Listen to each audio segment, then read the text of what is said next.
Hi, and a very warm welcome to everyone here today. It's a lot of people, and we're a little bit late, so I think we'll get to it straight away. My name is Louise, Rehbinder. I'm director at Exponential Roadmap Initiative, and we are going to be talking about the value chain and things that can be done, that are being done there to reduce emissions. And we have a fantastic panel with us here today, but we will start with a presentation. I'll bring Pamela up on stage. Pamela, yes, come here. Sorry for starting so quickly now, but well, it's running a little bit out of time. Hi, Pamela Jouven, and you are director for SME Climate Hub. Absolutely. At Women Business Coalition. Great to have you. We have been working together quite a lot, and this is kind of the first part of this panel where we will be talking about SME Climate Hub, a platform to support small and medium-sized companies in the value chain, and there are a lot of them. There are indeed, including as part of value chains, global supply chains, as you were saying. But let's start maybe with a bit of a presentation of the hub. So as you said, the hub is a global initiative, the global initiative in a way for SME climate action. We operate a digital platform that provides SMEs with tools and resources that are free of charge to help them work towards net zero.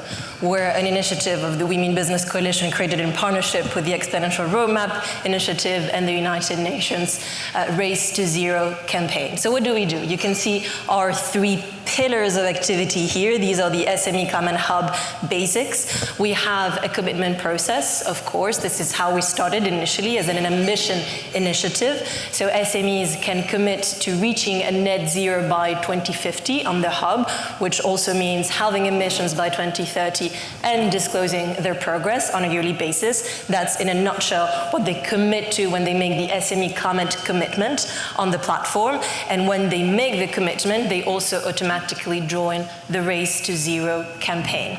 But of course, we also want to provide SMEs with the tools that they need to meet their commitments, which is why we have resources that help them measure their emissions, but also take action, a number of educational tools.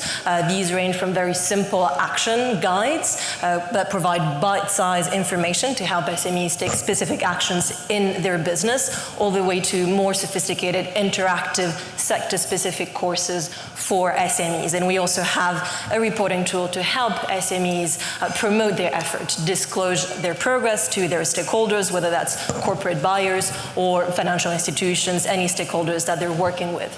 To this day, over 8,000 SMEs have made the SME climate commitment on the website from over 130 countries. We have many more also that are using our tools and resources, so we're becoming a really important community of small businesses worldwide. And I should have said that for us, SMEs are organizations with fewer than 500 employees. So any organization of that size can make the commitment on the hub. Now, if we take a little bit of a step back maybe and talk about SMEs, so why are we focusing on SMEs? We have some interesting stats to provide if we move on to the next slide. So first of all, and many of you, oh, I'm the one with the clicker, that's incredible.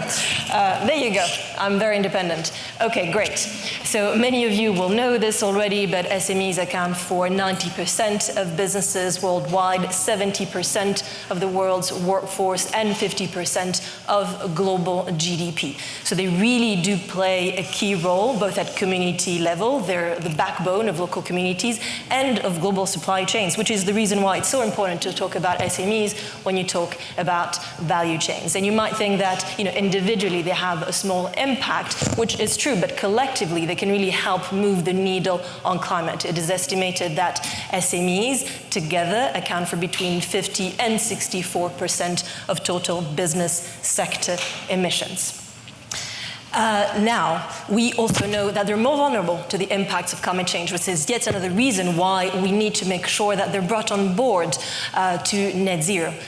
We know that 40 to 60% of them never reopen after disaster. Of course, SMEs have more localized supply chains, customer bases, staff, infrastructure. They have less liquidity, so it is understandable that many of them might shut down when faced to the severe weather events that we're seeing with climate change. So we need SMEs to take action on climate, to become more resilient in businesses, and also to help supply chains become more resilient.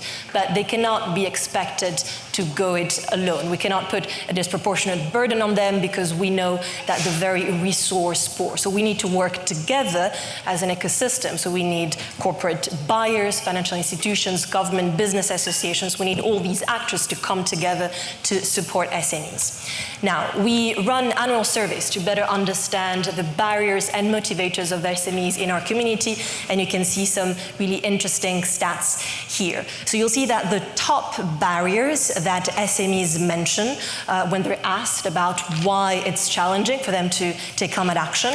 And I'm going to look at my notes because it's very small on the slide. So 52% of them mention the lack of policies or government-sponsored benefits.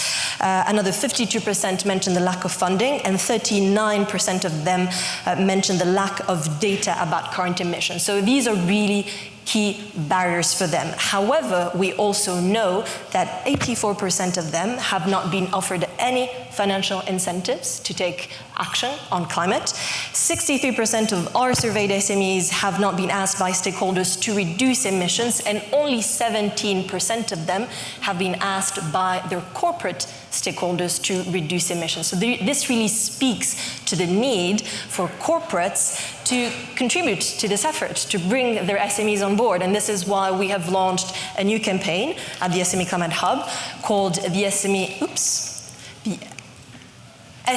Climate Ambition Drive. So essentially with this campaign, we're trying to bring together different ecosystem stakeholders, from corporates and corporate buyers all the way to banks, financial institutions, business associations, governments. So all these different types of actors who have SMEs in their value chains, in their networks, so that they can really encourage these SMEs to take action and make the commitment on the website. So all these organizations, large stakeholders, can join us as campaign supporters, and we'll provide them with all the tools that they need, the resources, to engage these smaller players. We have design-specific guidance that's available on the website for these campaign supporters, and we need their help really to promote our efforts. Our goal is to reach 10,000 SME commitments by COP29. We're working very closely with the Climate Champions team to do this, and we certainly hope that if you're a large organization sitting in this room, you'll join us to promote this effort. And there will be plenty of opportunities, of course, to benefit from this campaign, both for SMEs, but also for campaign supporters in terms of communications, media, different types of activities, speaking opportunities, and so we need to work together for that. We do, and we really hope we reach that 10,000. And I don't know if when we're talking about SMEs in the supply chain or business customers as well, it's a large number that you will have in your supply chains. If you're a large corporate, it could be 90%, 95% also there. So it's a large part of the supply chains. Thank you so much, Pamela. I know you need to leave, but we're really hoping for this campaign. We're working on it together, and we'll make it great, and looking forward to seeing the numbers by COP29. Thank you very much, Louise. And just to say, so there's an email address on the slide. Of course, even though I need to go, our wonderful BRY colleagues, Exponential Roadmap colleagues, can talk more about the hub, but also feel free to reach out directly if you want to discuss the hub, our tools, but also how we're working with corporates, including as part of the SME Climate Ambition Drive. All right. Thank you, Pamela. Thank you. And now I will bring up the rest of the panel on stage, all of us, please. Yes, Anna, Bessma, Johan, and James. We have Johan Falk, CEO and co-founder of Exponential Roadmap Initiative. You can sit here next to me. Okay. And we can move this back a little bit so I can see the others. I can move this to the front. And then we have James Mwangi, founder and CEO of Africa Climate Ventures. We have Bessma Aljarbou, head of Supplier Carbon Solutions at Apple. And we have Celsing, CSO of Alfa Laval. Very welcome. And I thought to have everyone on stage to make it a little bit cozier, but I want Johan to first share a few words about the Exponential Roadmap Initiative and why we're here talking about the value chains.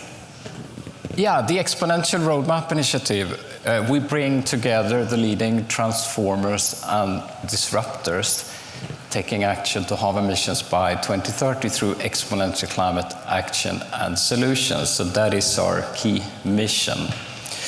And I'm really excited about this session, talking about value chain transformation. If you look on a global level, about 90% of the economy is under some kind of net zero target. On the other hand, we know that we haven't bent the curve yet. We know that we need to follow the carbon law, halving emissions by 2030. We haven't bent the curve yet. One of the key strategies is definitely radical, deep transformation of the value chains. We're talking about the mobility value chain, transport value chain, food and land, ICT, and so on. So that is an absolutely central element. And I think companies realized that they can't reach net zero on their own. You have to do it together with your suppliers and customers. And it doesn't stop there, because there might be blocking policies. So you need to work together with your peers up and downstreams to actually remove some of these blockers. So it's a completely new approach. It's not about Scope 3 accounting. Accounting is incredibly important. It's actually about deep transportation, business innovation, and development. And so what is it about? What are some of the best practices? It's really important not to get stuck in detailed numbers. It's important to understand the big picture, but actually getting to action. So if you look at what we call the upstream supplier side, what is a key action? Well, ensure to request your suppliers to halve emissions by 2030 to join on the journey, and your small suppliers as well. As Pamela talked about, don't leave them out. You have to bring them in as well. It's about implementing efficient renewable energy through the value chain. That's an absolute key action. It's also about driving the material transformation. We can't do the energy transformation sequentially and then the material transformation. Possibly we can reach a third through the energy transformation, but the second and third halving, we have to run the material transformation. Then, of course, transportation, solutions available to cut by 50%. But it's also about the downstream, your customers. Integrate circularity, ensure to build products which have longer life, a second life, and recirculating all material. And it's also about policy influencing. We talked about that, to remove blockers. It's also about financing the transformation, to supporting your suppliers, your innovators, to actually and paying green premiums for these products, and bring in climate solutions companies and innovators as part of the work. So to conclude, value chain transformation is a completely new ball game.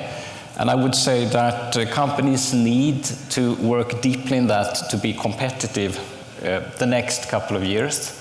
So it's great to have some of the front-running companies here who can actually show some of the best practices and examples.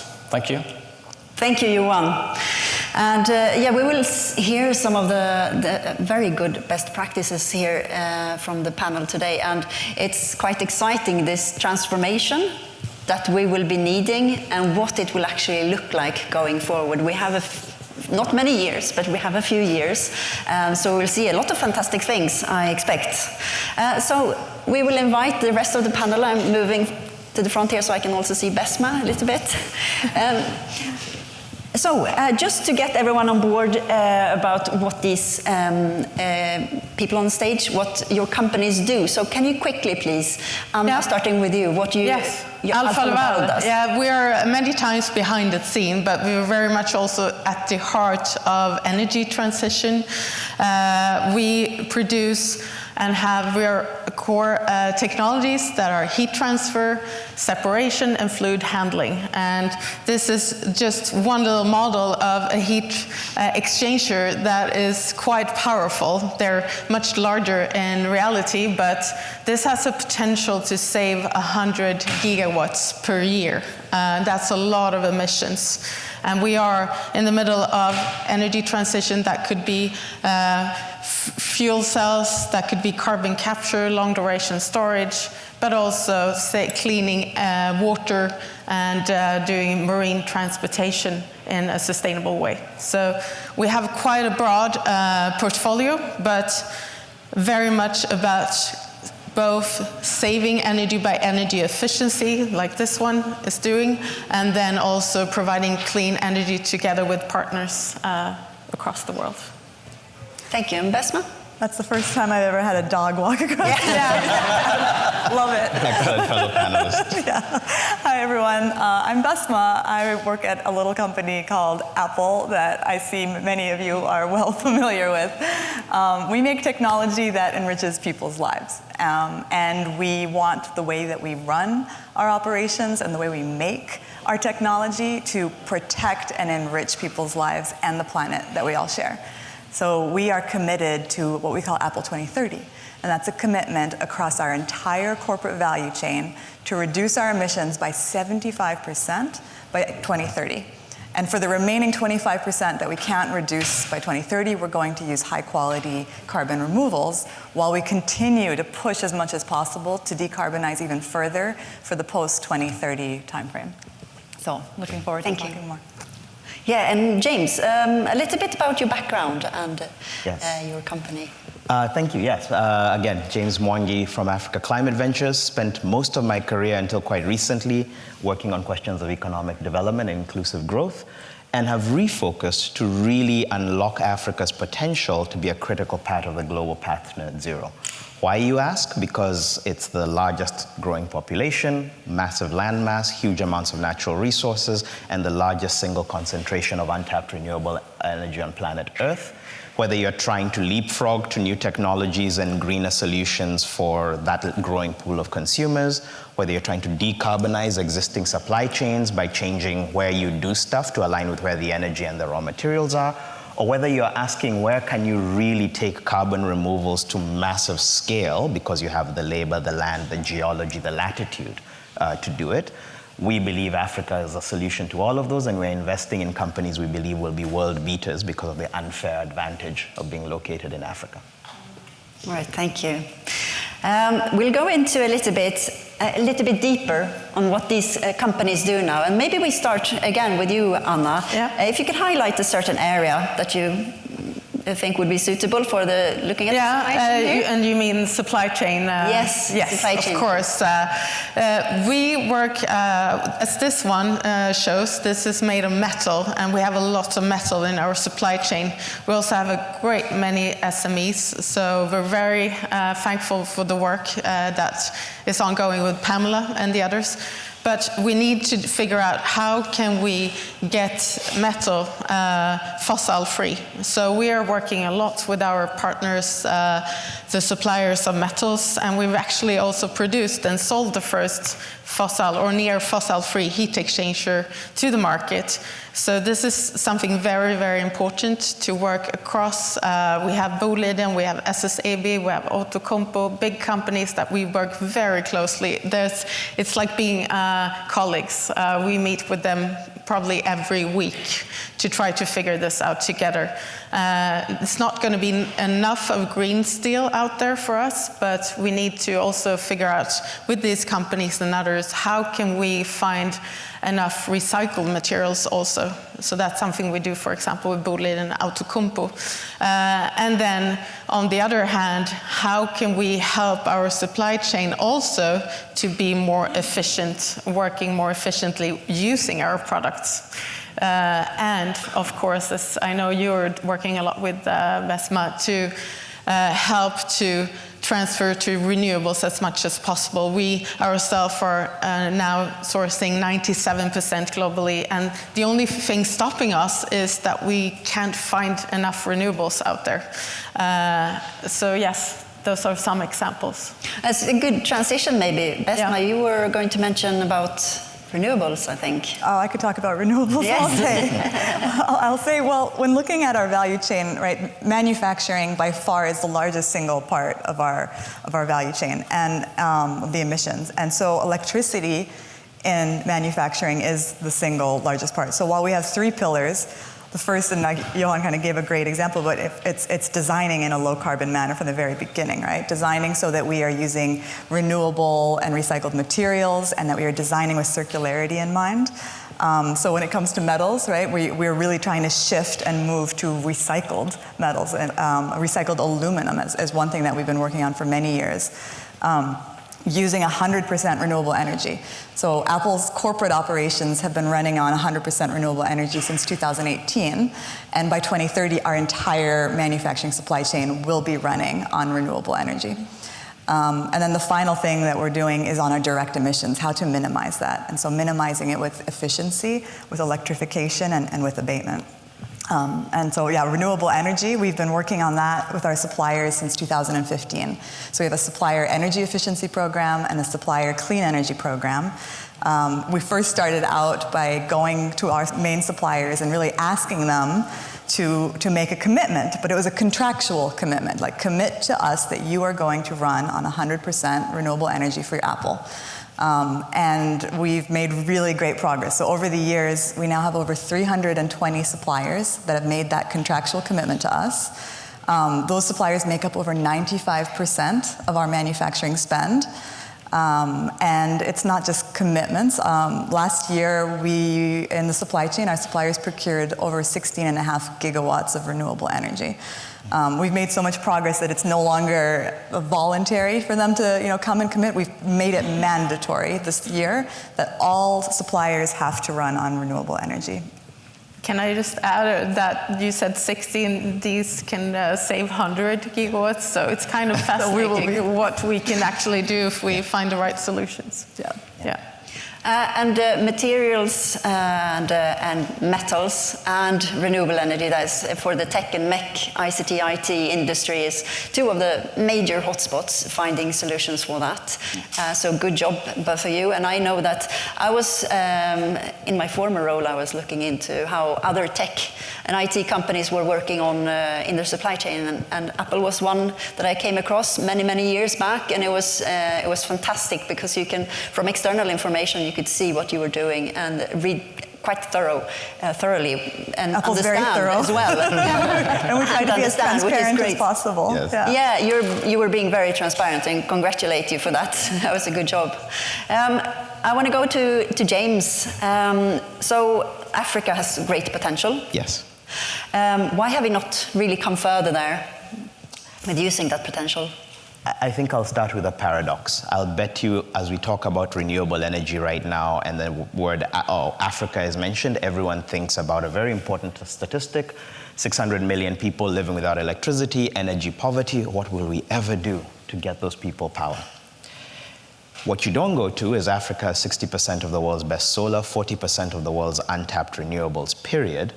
And take any system of storage plus renewables, you can deploy this, you can get the same amount of baseload renewable power for a third of the cost in Africa as you can in Germany, simply because you need a lot less PV and wind blades to get the same amount of energy, and we don't have winter, so no seasonal variation, so a lot less storage. The problem is you can't finance it, and the reason you can't finance it is there's no bankable demand. In other words, all of those big, heavy energy sink industries aren't in Africa. And you know what's maddening about it? The reason they're not in Africa is there's no established electrical grids. Right? So there's a classic chicken and egg problem, and I'm looking at both of these companies and I'm thinking to myself, we have nothing but energy looking for demand. And how do you begin to bring the two things together? We have gotten used to a system where we say, well, first a country on its own balance sheet builds out an energy system, and then industry comes to use that energy. And I think in the age of renewables, which are hard to move over long distances and have finite usability across long distance, we need to ask which industries will move. And in a sense, as you build up new manufacturing or processing capacity, you're actually decarbonizing. One example is almost a quarter, more than a quarter of the world's aluminium comes from Africa. If all we did was use Africa's renewables to process Africa's bauxite, you could cut global emissions by 400 million tons a year. No other change other than unlocking that investment, and we can repeat that trick across multiple materials, and that's before we get to the end of life. So this is the materials and early processing.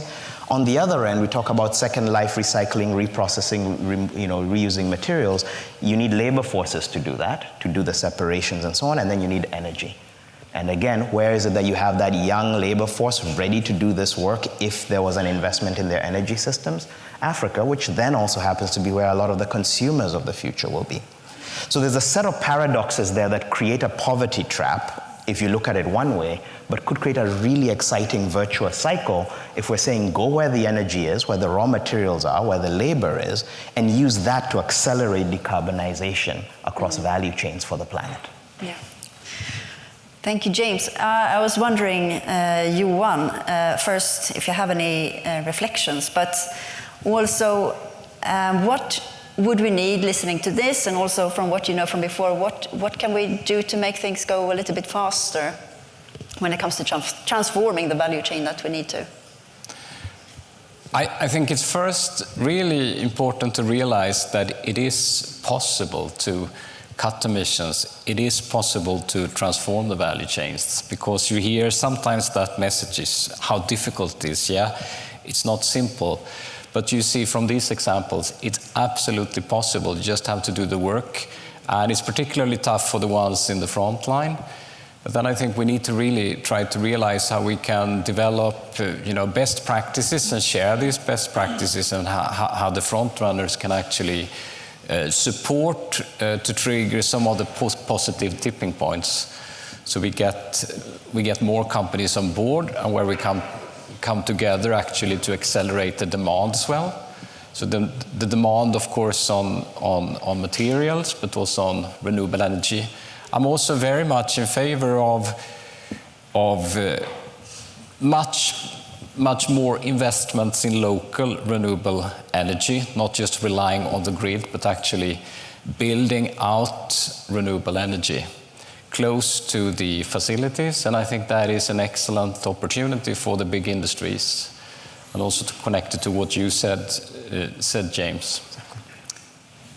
So if we go back to the areas, Anna, you want to say something? No, but I just wanted to say what Johan, or build on that I really see that transparency, as you're saying, is very, very important for us to make this go faster, because we need the numbers to show both that we're doing the right thing to get paid for the right thing, but we also need to get the numbers from our suppliers.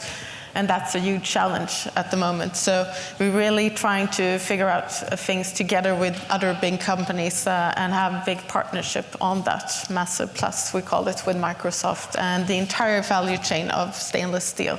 So those things I think are really important. They sound on the boring side, but if you can't show it, then it's not worth it. So that's one thing. Agreed. More transparency. That is what is also so very inspiring to others to take after and see, as you say, what's possible. And Bessma, do you have what is making this a success, and what would you need to make it be even faster in progress? Yeah, I mean, we've offered a lot of resources to our suppliers, right? A lot of times we're the first company that's ever come to them asking for these things. So over the years, we put in place, we've shown them how to report their greenhouse gas emissions. We have a training academy that teaches them how to procure renewable energy in their markets, in their local languages, for their local conditions. We have donated those resources, and we've helped to create a public academy that's already launched trainings in China and Vietnam, and hopefully more countries soon. So we're trying to get all of these resources and put them in public places so that more can benefit from them. But the biggest thing that we focus our time on and we want more of our suppliers and more companies to participate in is policy advocacy. That is absolutely crucial because, I mean, clean energy is the backbone of the future low carbon economy, and we need it everywhere. We need it in Africa, we need it everywhere. It's been our biggest blocker. So we were really excited. We co-founded this group called the Asia Clean Energy Coalition last year. It was bringing together corporates and it was bringing NGOs, local and international, and the renewable energy industry, all to kind of get one voice to be able to go to the governments that where our supply chains are and to be very directed and focused on what our asks are. And they're making really great progress there as well. Mm. Directed and focused, that is one thing for the companies when they're trying to take the next step. There's quite a lot of information to look at, and it's kind of hard to find the right initiative, especially when it comes to like renewable energy in Asia and China. Where to go can be quite hard to find the right guidance there. So it's good to hear about these initiatives. So if we look near term, long term, where do you see first, Johanna, where progress can be made? Well, again, the transparency data, but then we also, as I think you mentioned in the beginning, Johan, that it's not just energy, it's also material. And we really need to together drive more for the circular economy. And we are very dependent on getting back again metals, for example, and that our supplier get back the metals. So we work very much and try to do this in pilot scales. So we have partnerships with Stena Recycling and Aparam and other global partners to get products back, to get the material back. And I think that's also policies are needed to make this easier. There's so much we need to do together as an ecosystem. And that's where we really need to focus more going forward.